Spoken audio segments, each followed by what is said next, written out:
de resurrección. Vamos a continuar donde nos quedamos la vez anterior. En toda la cuaresma tuvimos un tiempo, tuvimos misa de sanación, tuvimos diferentes charlas e interrumpimos la enseñanza por unas semanas, pero vamos a seguir. Hablamos en la vez anterior, en esta sección del credo: creo en Dios Padre Todopoderoso, creador del cielo y de la tierra, de todo lo visible y lo invisible. Hablamos de la creación del cielo y de la tierra. Nos faltó hablar de lo invisible, de todo lo visible y lo invisible. Cuando hablamos de creador del cielo y de la tierra, hablamos en sí de toda la creación. Aunamos en ese concepto toda la creación visible. En la Sagrada Escritura, la expresión cielo y tierra significa todo lo que existe, todo lo existente. En esta parte de lo visible y lo invisible, pues la Iglesia hace profesión de fe que hay dos creaciones. Una creación, que ya la vimos, la creación física. ¿Quiénes pertenecen a la creación física? Nosotros, que somos imagen y semejanza de Dios. Pero también la Iglesia proclama que hay una creación invisible. Pero porque sea invisible no quiere decir que no sea real. Porque, por ejemplo, los microbios, ustedes lo ven, son invisibles. ¿Pero son reales o no? Vaya que sí son reales. O sea, mucha gente confunde cuando su santidad Juan Pablo II dijo que el cielo no era un lugar físico, que el cielo era un lugar espiritual. Yo creo que nadie que tenga duda de eso a estas alturas, porque uno no va al cielo con el cuerpo de uno se queda aquí, entonces el cielo es una experiencia espiritual. Dijeron que el Papa había dicho que el cielo no existía, y el Papa no dijo que el cielo no existía. El Papa dijo que el cielo no era una experiencia física, porque no es una experiencia física. ¿De qué índole es esa experiencia? Espiritual. Ahora, ¿quiere decir que porque es espiritual no existe? No, al contrario. Sí. ¿Qué es lo que le da vida a la materia? El espíritu. Tú pones una persona muerta, una persona viva, una persona que murió de un infarto, una persona viva al lado, y si te lo pones a dormir, ¿hay diferencia entre los dos? En absoluto. ¿Qué es lo que falta en uno que sobra en otro? El espíritu que da vida a la materia. Por eso cuando decimos de lo visible y lo invisible, no quiere decir que no existan, quiere decir que es una creación totalmente diferente a nuestra creación. Es una creación que Dios hizo, también criatura de Él, pero que no tienen la forma, no están amarrados a la materia como lo estamos amarrados nosotros. El Catecismo de la Iglesia, en el punto 328, del punto 328 hasta el punto 345, habla categóricamente de la existencia de la creación invisible, que es la creación angélica.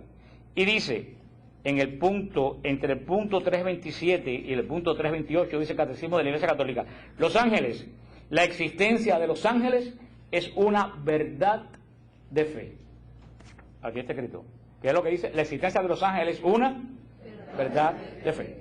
Para que no se parezcan estos trasnochados que andan por ahí a decir que los ángeles no existen y que es una expresión de que cualquiera es un ángel. Aquí lo dice bien claro el Catecismo de la Iglesia, para que le venga a decir, sea sacerdote, sea religiosa, sea el que sea, el que le venga a decir que los ángeles no existen, que le dicen ustedes en el capítulo 3, en el punto 327 del Catecismo de la Iglesia, que es el resumen de nuestra fe. ¿Qué dice?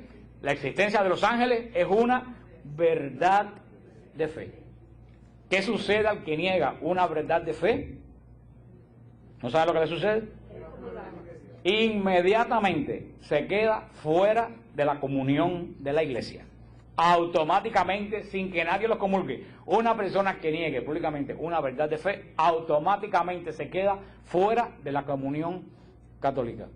Nuestra fe no es una fe que tú escoges lo que quieres creer. Nuestra fe es monolítica. ¿La aceptas completa o recoges tus bártulos y te vas?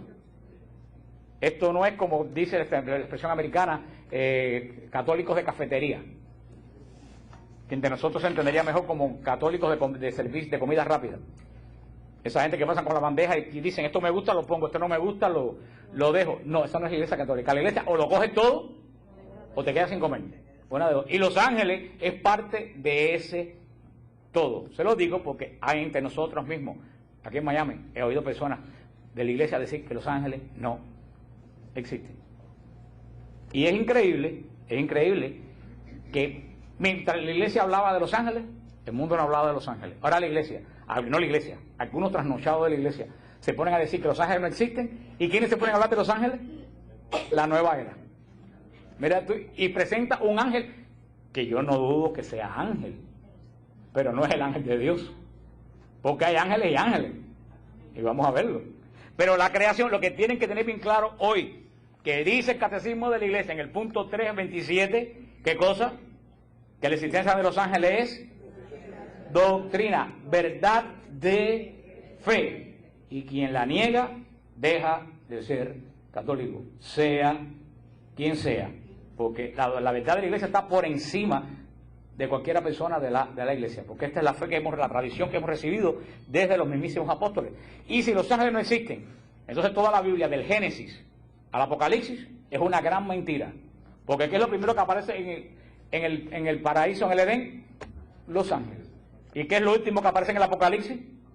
Los ángeles. Así que si tú quitas los ángeles, toda la Biblia es una pura mentira, que es lo que quieren llevarnos esta fila de trasnochados que andan por ahí, que son, como dice San Pablo, se han llenado de tanta soberbia por su conocimiento humano que han llegado a desechar las verdades divinas. Como dice también la palabra de Dios, se fueron tras dioses vanos y se volvieron vanos también. Eso es lo que sucede a las personas que saben demasiado.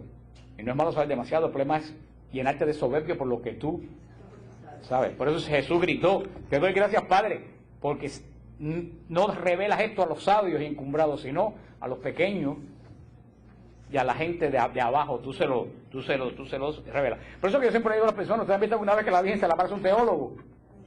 Jamás la Virgen se le ha aparecido un teólogo. ¿A quién se le aparece la Virgen? A los pastores, a las personas humildes, porque esas son la gente que se abren a la fe sin ningún tipo de proceso mental. Porque acuérdense lo que dijimos cuando empezamos a hablar de esto: hay dos tipos de fe, y hay que recalcarlo: fe humana y fe divina.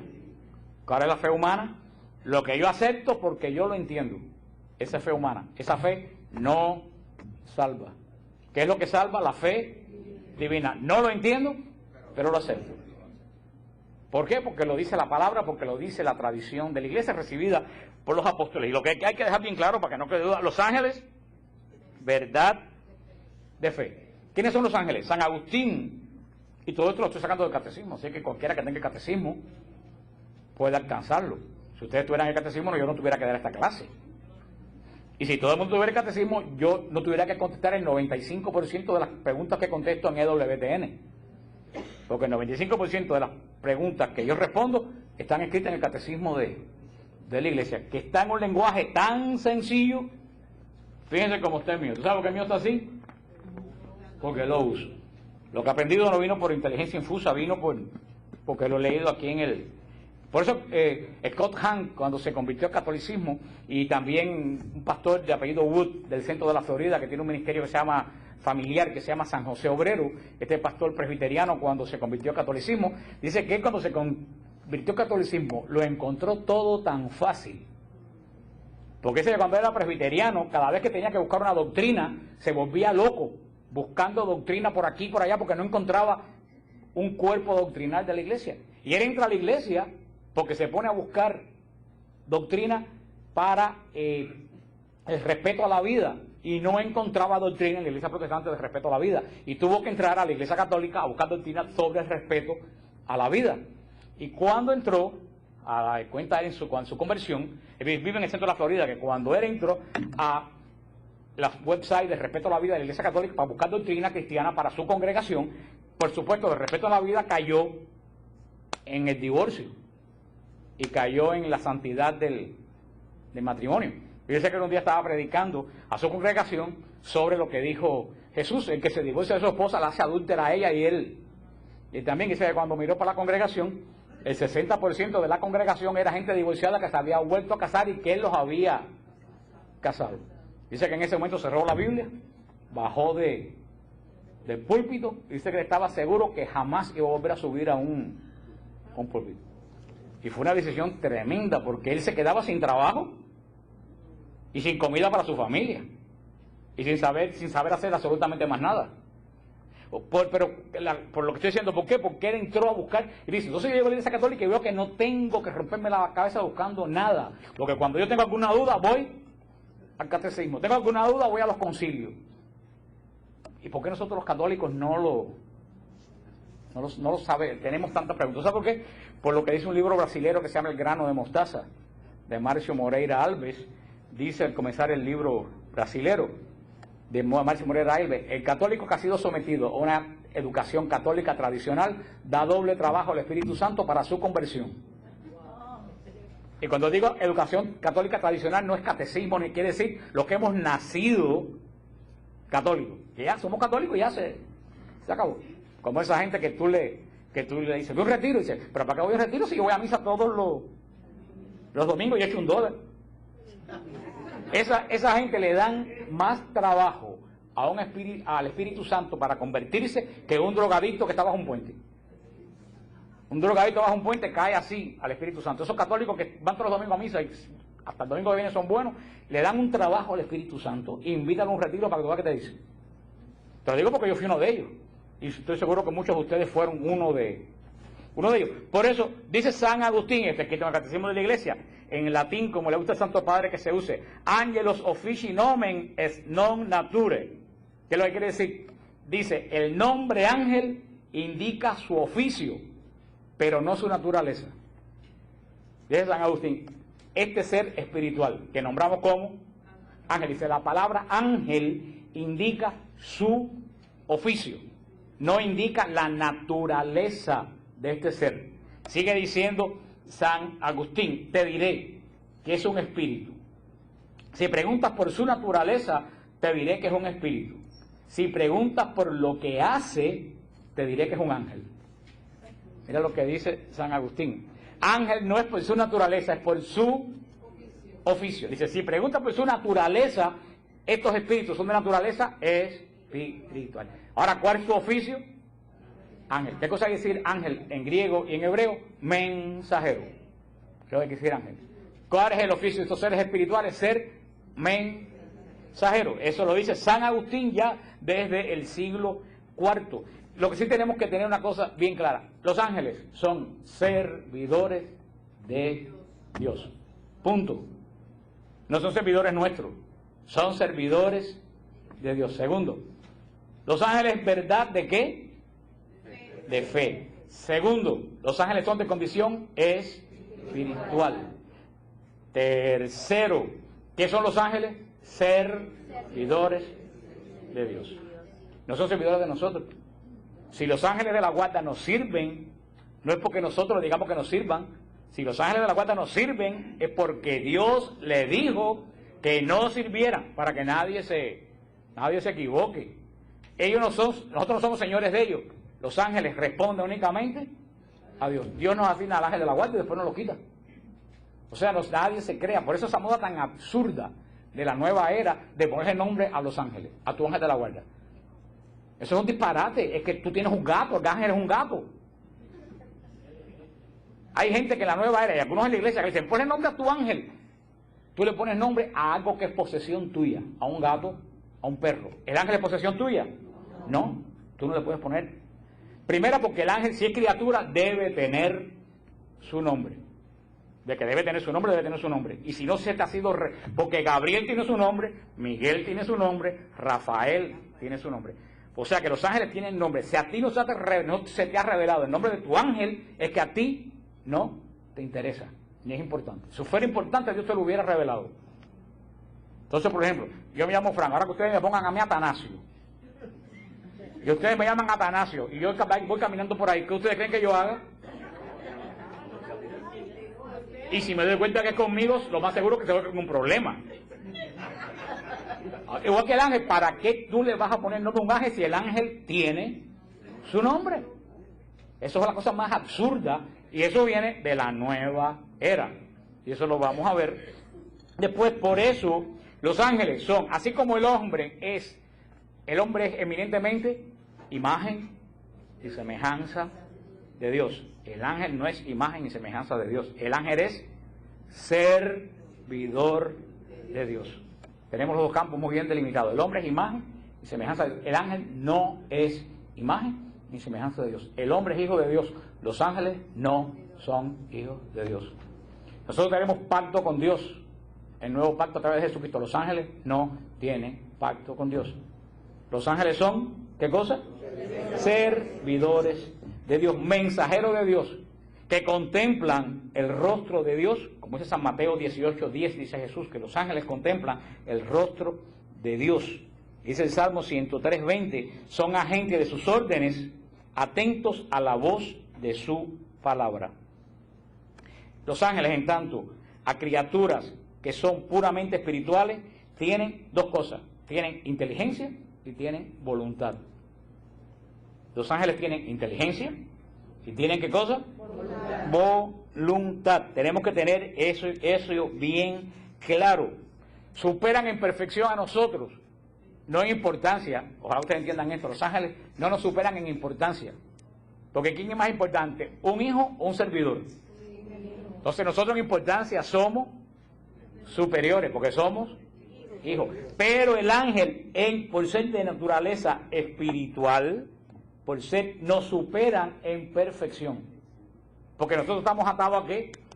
A la carne. Nos cansamos, tenemos que ir al baño, tenemos que comer. Los ángeles no. O sea, nosotros somos superiores en importancia. El ángel es superior ¿en qué?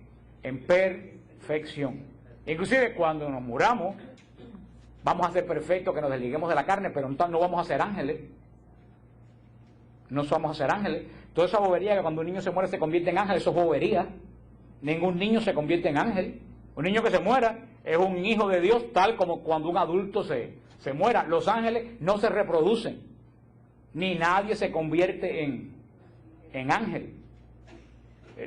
Dice, no, pero el consuelo no. Tú no dices consuelo a la gente diciéndole mentira. Un niño que se muera es una imagen y semejanza de Dios que se va de retorno a la casa de su padre, a la fiesta eterna, pero no se convierte en un ángel.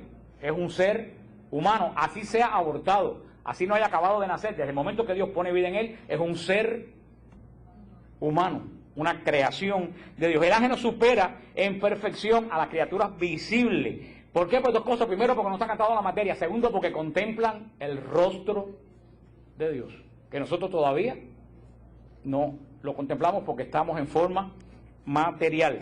Cristo es el centro del mundo de los ángeles. Cristo es el centro del mundo de los ángeles. Los ángeles le pertenecen a Cristo. Lo dice San Mateo 25:31. Cuando el Hijo del Hombre venga en su gloria, acompañado de todos sus ángeles. Los ángeles le pertenecen, de las tres divinas personas, sobre todo le pertenecen a Cristo. Cristo es el Señor de los ángeles. Fueron creados por Él y para Él. Dice Colosenses 1:16.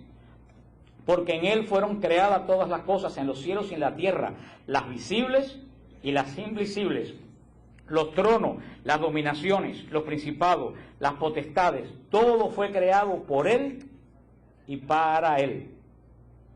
Dice también Hebreos 1:14, es que no son todos ellos espíritus servidores con la misión de asistir a los que han de heredar la salvación.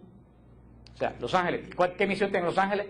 Asistir a los que van a heredar, ¿qué cosa? La salvación. ¿Quiénes son esos?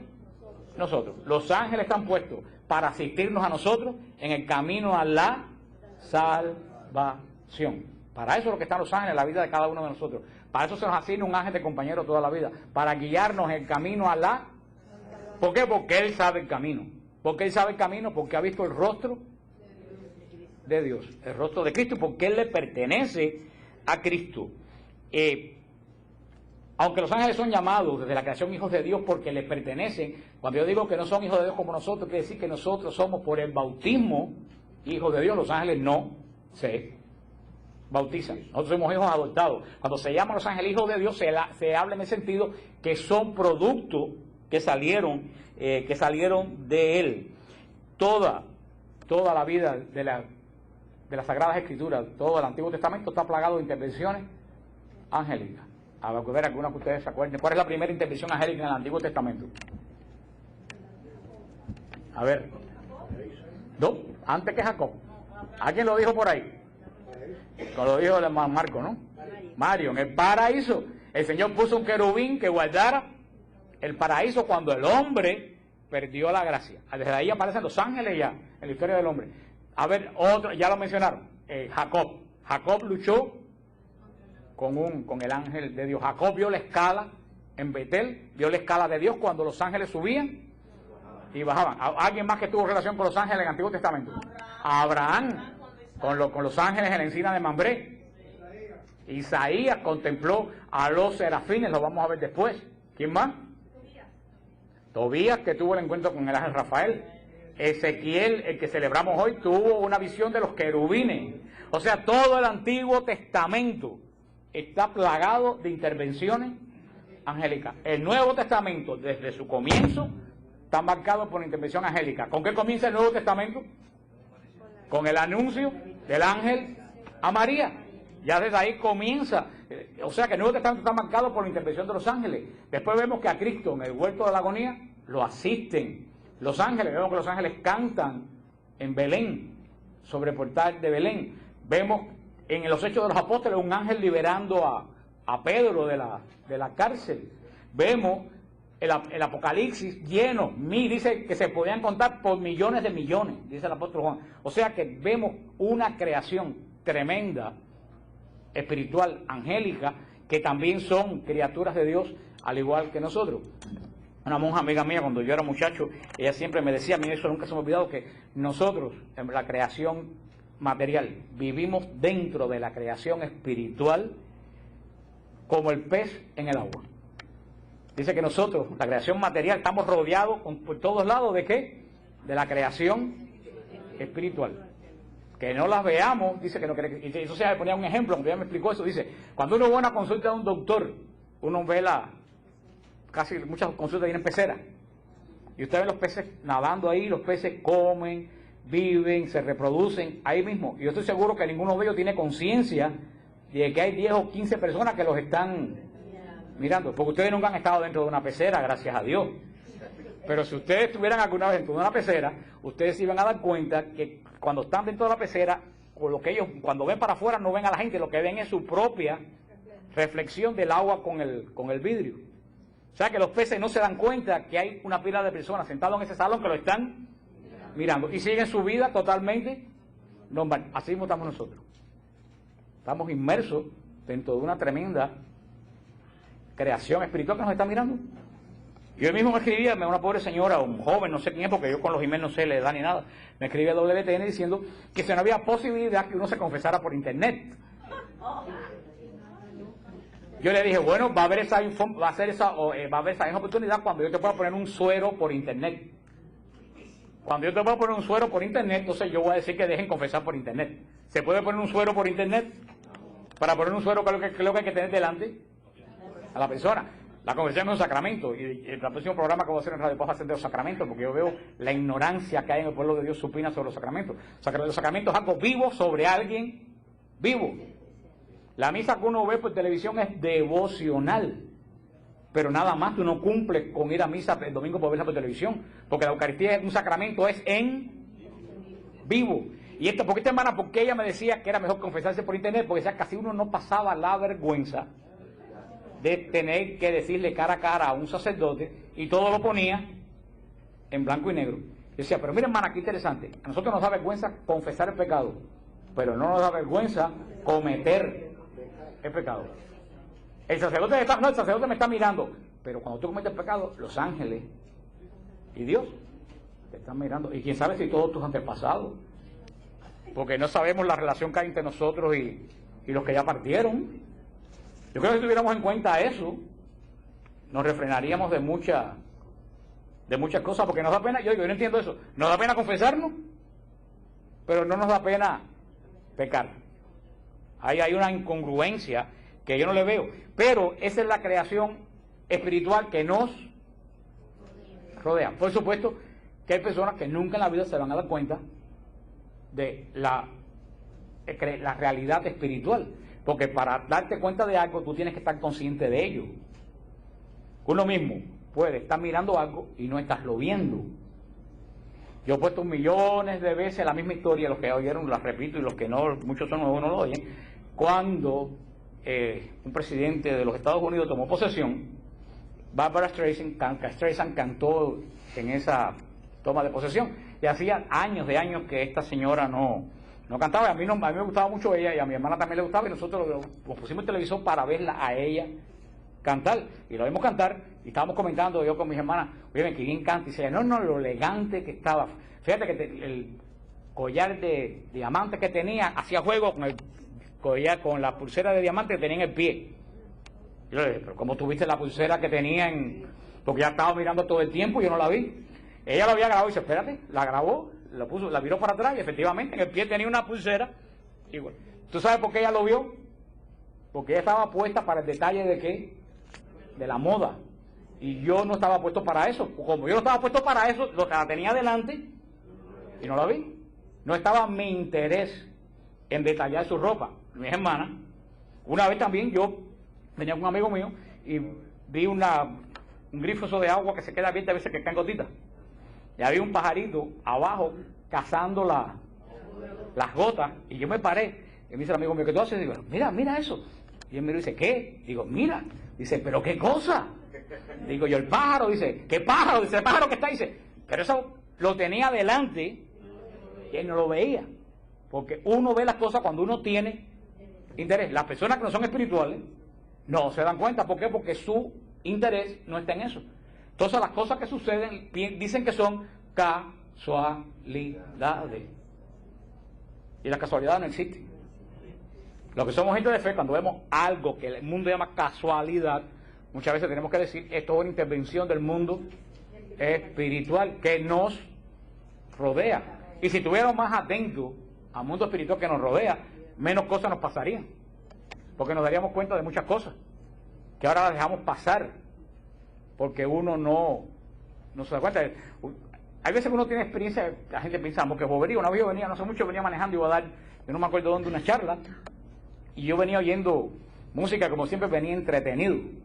Y cuando me iba a pasar, te lo juro, yo no oí voces como Santa Juana de Arco ni nada de eso, pero yo sentí como que dentro de mí, que alguien me dijo, no me dijeron, pero yo sentí como, mira, se te va a pasar y cogí enseguida y bajé. Pero yo estoy seguro que no vino de mí porque yo no tenía la menor idea dónde yo estaba. Como alguien me alentó y me dijo, oye, se te pasa la salida. Una persona dice, casualidad, pero ¿cómo casualidad? Si verdaderamente yo no estaba pensando ni en ese momento que yo me tenía que bajar. En otra oportunidad también, yo nunca me pongo el cinturón del carro. Jamás me lo pongo. Malas costumbres que tiene uno. Y un día venía por el freeway y yo sentí como que alguien me dijo, ponte el... Y yo dije, ay, qué raro, pero me lo voy a poner. No había caminado 10 metros, me dieron por detrás, que si no tengo puesto el... Otra persona que no está atento a eso, siento que me tengo que poner el cinturón y yo digo, es que ni lo siento a lo mejor. Por eso mientras más uno se pone al tanto, mientras uno más se vuelve espiritual, más uno tiene percepción del mundo espiritual, y por un motivo u otro, y después os haré los cuentos otro día, este grupo de nosotros tiene una gran relación con los ángeles. No de ahora, de hace muchísimo, desde que estábamos en San Hugh, este grupo tiene mucha relación con los ángeles. Por algún motivo que yo no acabo, los que fueron a retiro saben que eso fue ya lo último, que yo nunca he oído nada en la iglesia semejante a esto. Pero como decíamos, Cristo es el centro de los ángeles, desde la vida de Cristo, desde la anunciación. La misma ascensión, cuando Jesús sube a los cielos, ¿quiénes le hablan a los hombres? Ángeles, varones de Galilea, que están haciendo. Ahí siempre vemos a Cristo rodeado de los ángeles. Son los grandes mensajeros, los grandes servidores de Dios. Toda la historia de la iglesia, desde la liturgia de la iglesia, antes de comenzar la parte central de la Eucaristía, ¿qué es lo que se canta? La oración angélica, santo, santo, santo. ¿Qué es lo que se reza 12 días? El ángel del Señor. Si necesita los ángeles, estamos diciendo mentiras, porque ningún ángel anunció a nadie. Entonces la encarnación, cuando vienes a ver, todo es un cuento. Toda la liturgia de la iglesia, toda la vida de los santos, es rara la vida de un santo que no haya tenido alguna relación de algún tipo con los ángeles. El mismo Padre Pío, recientemente Santa Gema Galgani, cuántos santos podemos, Santa Teresa de Jesús, cuántos santos han tenido continuamente. O sea que los ángeles no solo han sido una presencia en el Antiguo Testamento, han sido una presencia en el Nuevo Testamento, han sido una presencia constante en la iglesia, y nosotros tenemos testimonio y conciencia de eso. Ellos forman lo que dice lo que dice el credo, la creación invisible. Pero porque sea invisible no quiere decir que no exista. Quiere decir que es de otro. Decimos invisible porque no podemos definir qué tipo de creación es. Es algo que se escapa de nuestra imaginación. Son totalmente diferentes a nosotros. Y como tal tienen otra historia muy diferente que nosotros. Nosotros somos creados por nuestra familia, por generación, de los padres que crean a los hijos. Los hijos cuando nacen tienen su historia. Cuando ese hijo llega un momento de su vida, ese hijo tiene que escoger si servir a Cristo o seguir su camino. Hoy también me escribió una muchacha y me decía que qué puede hacer para convertir a su padre que es masón. Yo decía, hermana, tú lo único que puedes hacer es orar. Porque la conversión es un proceso puramente personal. Tú puedes meterte 10 años predicándole a alguien que si esa persona no está abierta a Cristo, no se convierte. Cristo puede venir y parársele delante y decir que tuvo un espejismo.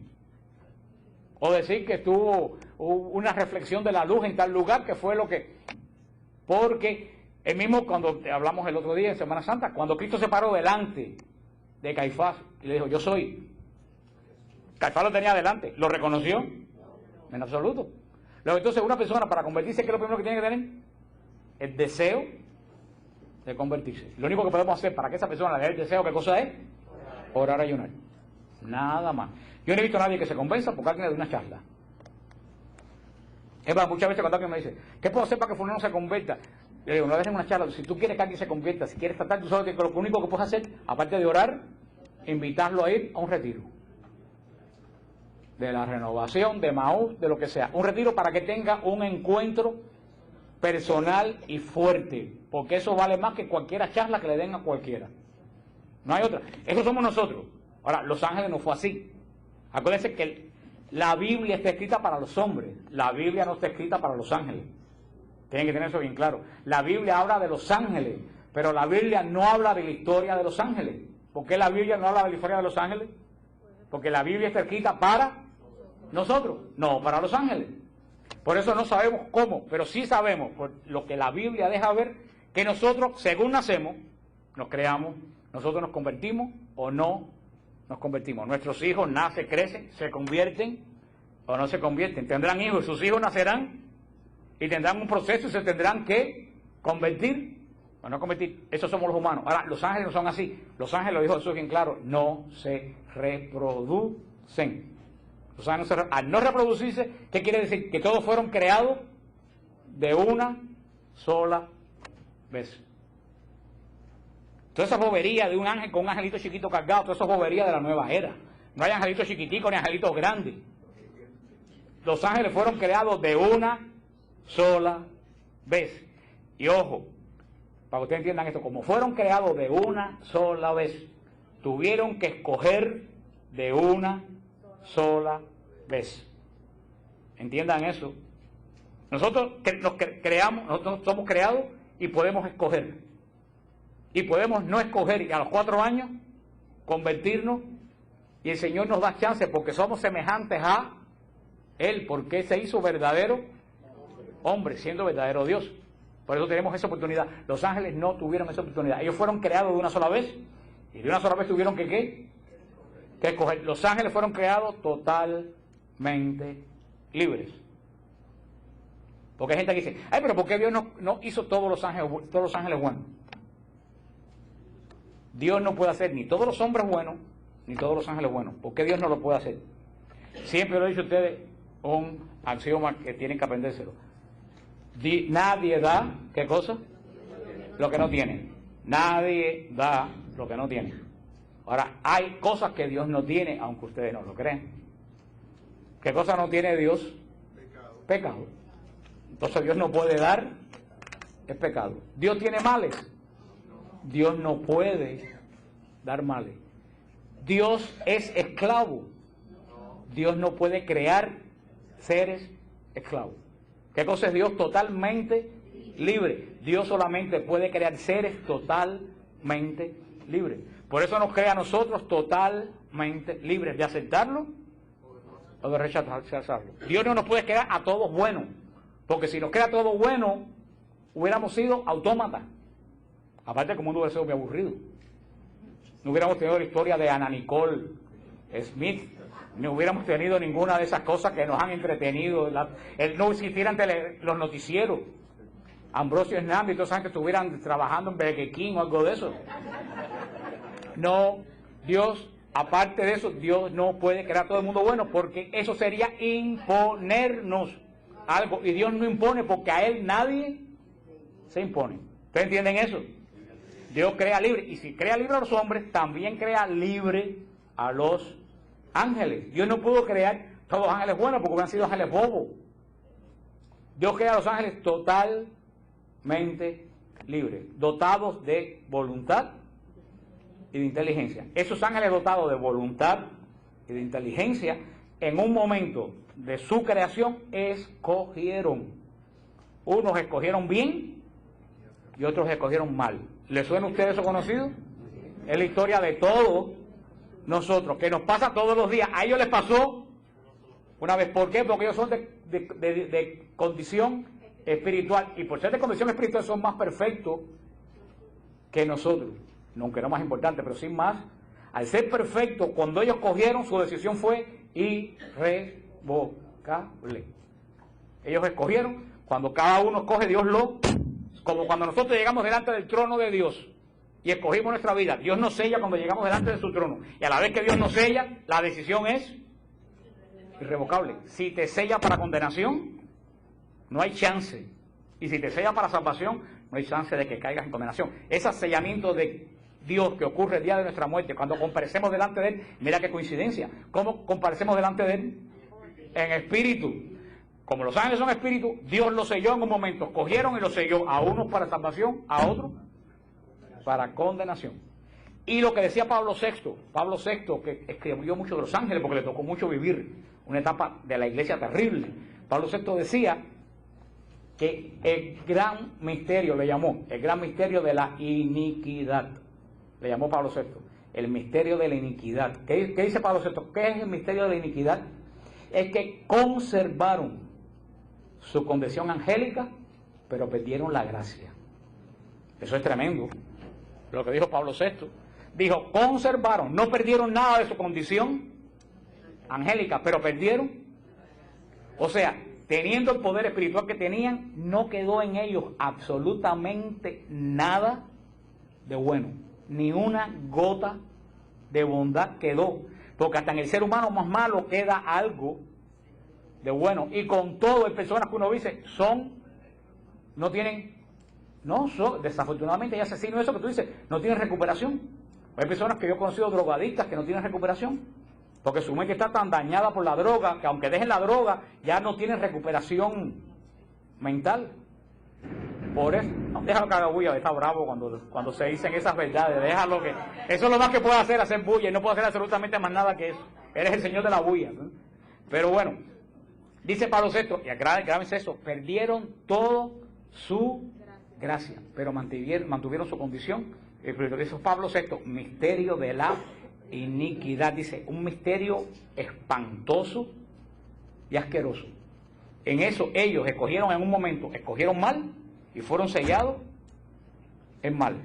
Los que escogieron bien se quedaron del lado de Dios. Según dice el Apocalipsis, 1/3 de los ángeles cayó. Dice el Apocalipsis. El Apocalipsis dice que vieron millones y millones que no se podían contar, que servían a Dios. También tiene que haber millones y millones que cayeron. La semana que viene vamos a ver cómo los profetas nos dan esta historia de por qué una parte de los ángeles cayó. Pero que tenemos que tener claro que en un momento determinado ellos escogieron y Dios los selló. Hay teólogos que se han puesto a especular y esto es pura teoría, porque al no ver nada escrito, se sobreentiende pero no está determinado. Dice que puede ser que la mala escogencia, se puede decir, de los ángeles fue que en un momento de la historia Dios Padre le presentó el plan de la salvación. Y le dijo, la segunda persona de la Trinidad se va a hacer hombres. Y al ser la segunda persona de la Trinidad el dueño de los ángeles, ustedes lo van a tener que adorar, como dice Hebreos, que lo adoren todos los ángeles de Dios. Y dice que estos ángeles, sobre todo uno que se creía y que era el más importante, dijo, yo no voy a adorar a una criatura que es inferior a mí, aunque sea Dios. Y se negó totalmente a adorar a Cristo. Dice, eso fue lo que hizo que perdiera. Y tiene una tremenda, y tiene lógica, que Dios le presentó el plan y dijo, yo no adoro a una criatura que es inferior a Dios, porque yo soy la última Coca-Cola del desierto y los hombres están por debajo de mí. Así que aunque se haga ángel, pero que no se haga hombre. Porque yo no adoro a nadie, aunque sea Dios que se haga hombre. Y ahí entró, porque dice que lo que sí se sabe, que el gran pecado del demonio es la soberbia. Y eso es lo que impide que no haya redención. Porque hay personas tan buenas que algunos me han escrito, yo oro para que el demonio se convierta. Yo dije, ¿estás perdiendo miserablemente tu tiempo? Ponte a tejer, juega los bolos, yo no sé. El demonio no se convierte porque es profundamente soberbio.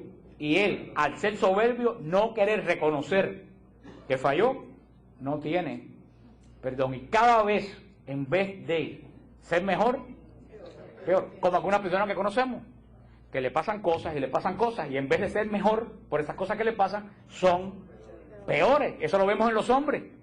Eso mismo ocurrió en el mundo angélico, con características definitivas.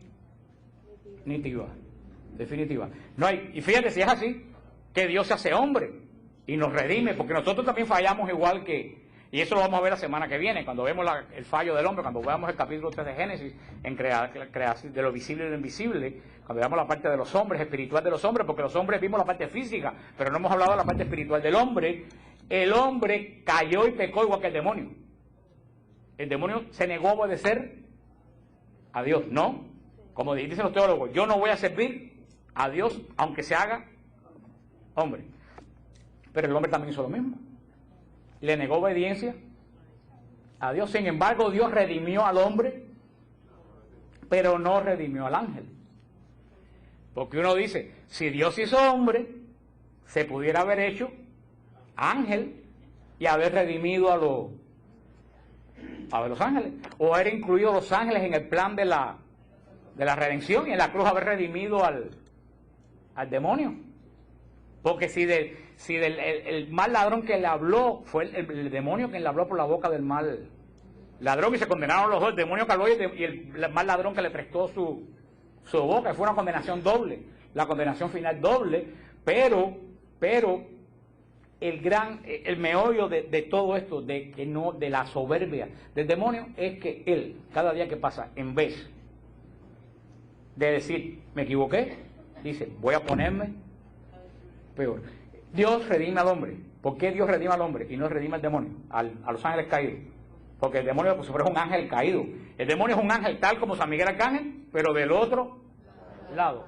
Igualito en poder, pero que San Miguel Arcángel está lleno de gracia y este señor del lado acá no tiene un átomo de gracia. ¿Por qué Dios nos redime al demonio? Porque el hombre cayó porque lo empujaron. El demonio cayó por voluntad propia. ¿Por qué cayeron Adán y Eva? No porque ellos dijeron, vamos a comer el fruto. No, porque alguien vino y lo engañó. Por eso que tiene redención. ¿Al demonio alguien lo engañó? No. Él por su propia maldad quiso. Y vamos a ver cuando lleguemos a parte que cuando el ángel se transforma en demonio es en el jardín del Edén. Porque en el jardín del Edén Dios no le llama demonio. ¿Cómo le llama? Serpiente. Que no es demonio. Serpiente es criatura, no es demonio. Ahí cuando Dios maldice, te arrastrarás sobre la tierra. Ahí es cuando la maldición cae sobre el ángel y en el Edén el ángel se convierte en demonio. Que es cuando va a decir el profeta Ezequiel, el profeta Isaías, que bajo caíste, estrella de la mañana. Te creías en el trono de Dios y te arrastras entre el fango de los hombres. Vamos a verlo la semana que viene cuando sigamos con los ángeles. Pero es muy interesante este estudio esto se llama angiología, aunque lo estamos tratando muy por encima de la angiología. Es muy interesante porque hay un gran desconocimiento, hermanos, de esto en la iglesia no se habla. No se habla. Ya yo voy a terminar, la semana que viene seguimos. No se habla, y yo el otro día, angiología. Ya hablé el otro día con un sacerdote, amigo mío, no voy a decir nombre, y es muy amigo mío, y es un gran sacerdote, pero él me decía, mira que en EWTN hablan bobería. Entonces le digo, ¿cómo que en EWTN hablan Bobería. Sí, porque se pasan la vida entera hablando de doctrina. Y tú me vas a decir a mí que la doctrina es bobería.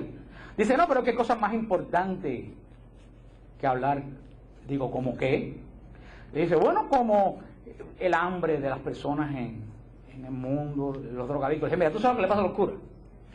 Con todo el respeto que para mí tiene un sacerdote, que es un ungido. Pero eso es lo que pasa a los curas. Voy a hablar en cubano. Los que no son cubanos, después yo le traduzco. Porque eres cubano. Yo dije, los pasa a los curas que sí están siempre detrás del palo. ¿Sabes que sí, detrás del palo quiere decir que siempre se están quedando atrás? Cuando en los años 60 la iglesia se volvió modernista y los pobres, los sacerdotes todavía estaban poniendo freno porque querían mantenerse antes del concilio, no nos daban la silla para que no nos reuniéramos en el grupo de oración. Ahora los laicos están queriendo volver a ser ortodoxos y ahora los sacerdotes son los que están en la bobería de la esto y de lo otro y del hambre. Como dijo Cristo, se lo dijo bien claro a Judas, los pobres siempre lo van a tener.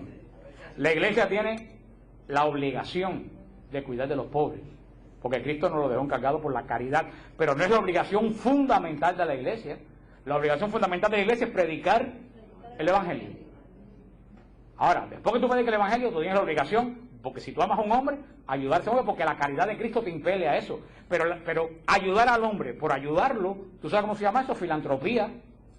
Yo conozco personas ateas que dan millones y millones de dólares para universidades, para hospitales, y no creen en Dios. Yo digo, Dios profeta sea, mi pueblo se muere por falta de conocimiento. Tú le puedes dar a un pobre $1.000.000. Si tú no le das a Cristo, creas un monstruo. Porque ese pobre con $1 millón va a ser peor que los ricos de nacimiento.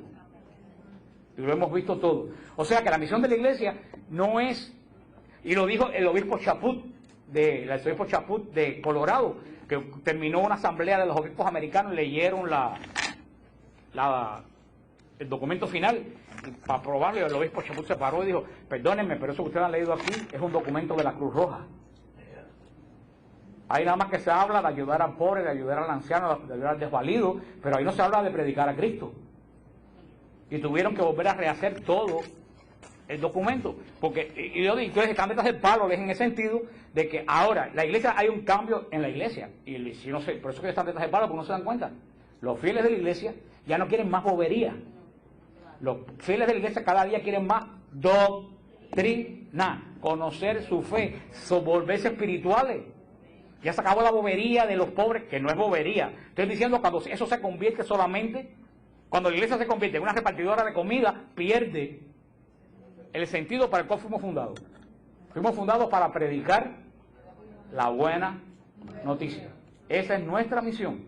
Y al mismo tiempo estamos llamados a la caridad de Cristo, que nos impele a ayudar a los demás, pero no, eso no es lo principal. Lo principal es la predicación. Y por eso me decía que en EWTN se habla mucha bobería, porque todo es doctrina.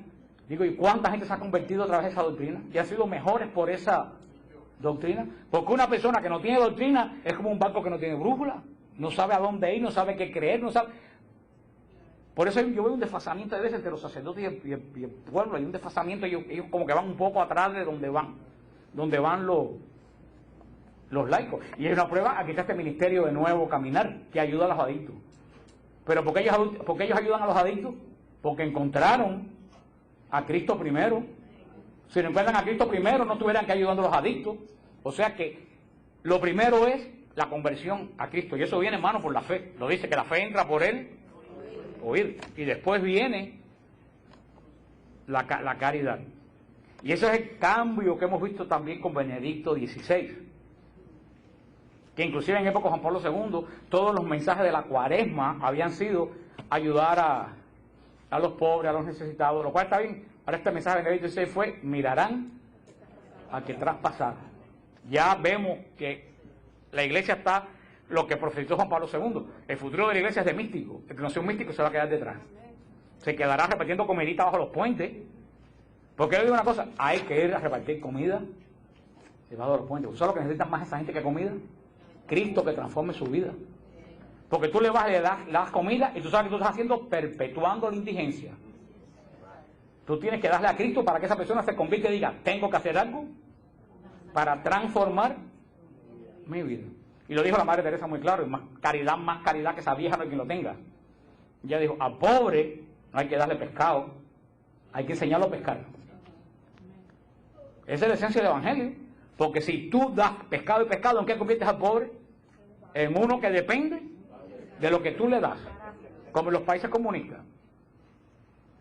Al pobre hay que enseñarlo que tiene dignidad y que él tiene, por la capacidad de hijo de Dios, que salir adelante y darle las herramientas para que salga adelante. Pero primero hay que despertarle la conciencia de hijo de Dios, que tiene la dignidad que tiene como hijo de Dios. Y yo, como ya termino, yo seleccioné una vez que en Cuba, yo lo vi, a mí no hay quien me lo cuente, pero yo lo vi, como estas personas, y acá los hermanos que son del pueblo mío, también, ustedes son más jóvenes, que ellos son 2 o 3 años más jóvenes que yo. Pero por allá por donde yo vivía, les cuento una vez, vivía esta señora Silvina, que no es Silvina, mi hermana de acá, otra Silvina, que vivía en una casa, y yo se la conté a ustedes, ¿ustedes se acuerdan dónde yo vivía? En la casa verde esa, al lado de la iglesia arriba, en la calle esa, ¿ustedes se acuerdan dónde vivían los riaños? Esos son unos personajes. Tú no estás grabando, no vas a hacer que los riaños me pongan un sub a mí. Ahora, si yo estuviera predicando, todo el mundo estuviera dormido, pero como estoy en el chisme, todo el mundo está despierto. Todo el mundo está despierto. Silvina tenía una casa preciosa. Cuando nosotros llegamos, porque Mercy, la hija, y Mayra eran del grupo nosotros de la iglesia del catecismo, cuando nosotros llegamos a la casa, Silvina nos hacía quitarnos los zapatos, como los musulmanes, para entrar a su casa, porque tú no podías entrar con zapatos de la calle, porque la casa de Silvina era impecable. Silvina vino para acá y trajeron una gente de no se sabe dónde que se llaman los riaños, que es como decir la peste bubónica. Los trajeron para esa casa. Hermano, al año, si Silvina llega a su casa, se muere de un síncope. Porque aquella casa en un año se convirtió en el mismo rancho que ellos tenían un año antes. Las cortinas las fueron picando, yo no sé para qué, ni quise preguntar, pero las fueron picando y quedaba un pedacito de cortina arriba. Las persianas que eran de madera las arrancaron para cocinar en el patio, y en el refrigerador guardaban los zapatos. Eso lo vi yo. Ustedes conocen los riaños, ustedes saben bien de qué personaje estoy hablando. Y no eran malas personas, es que le dieron algo sin decirle cómo se cuidaba eso, algo que le estaban dando. No sé si ustedes entienden lo que yo les quiero decir. Y eso es lo que le pasa con los comunistas. Los comunistas creen que con dar cosas ya la gente se resuelve. Y cuando le das cosas siguen peores que como eran antes. La iglesia tiene la obligación de decirle al hombre, tú primero que nada tienes dignidad de hijo de Dios. Y ahora cuando tú tengas conciencia de hijo de Dios, vamos a darte los medios para que tú puedas vivir con hijo de Dios. Pero nosotros hay veces, después del concilio hubo un cambio, y lo dijo bien claro Monseñor Arinfilo, todavía el concilio no hizo nada malo. Malo hicieron los que implementaron el concilio. Que el concilio quiso llevar la iglesia a su pureza del siglo I, y lo que hicieron fue ponerse a inventar cosas nuevas. Y gracias a Dios que el concilio hace 40 y pico de años, que son 45, 40 y pico de años en la historia de la iglesia, nada. Para nosotros es mucho, porque es lo que nos ha tocado vivir. A los 45 años del concilio de Trento, todavía estaba la iglesia patas arriba. ¿Por qué nosotros miramos para atrás? ¡Ay, qué lindo el concilio de Trento! Porque no lo vivimos. Ahora, en estos 40 y pico años que el péndulo cogió para acá, ya el péndulo está, mira, volviendo al medio con las cosas buenas y desechando las cosas malas. Porque a nosotros nos ha tocado vivir, pero en la historia de la iglesia 45 años es nada, es un instante en la iglesia. Pero como nos ha tocado esta etapa a nosotros, la semana que viene seguimos con Los Ángeles.